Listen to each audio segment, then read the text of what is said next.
সবাই জানেন যে বর্তমানে বাংলাদেশে 2025-এ সেলিব্রিটি ক্রিকেট লিগ হচ্ছে।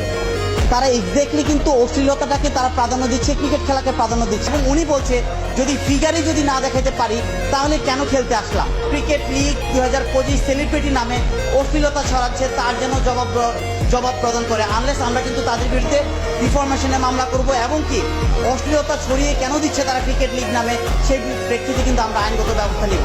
তাদের ড্রেসআপের কোনো ঠিক নেই, আপনারা কিন্তু দেখেছেন অনলাইনে তাদের ড্রেসআপের কোনো ঠিক নেই। অর্থাৎ তারা ক্রিকেট খেলার নামে কিন্তু ক্রিকেটটাকে কলঙ্কিত করছে।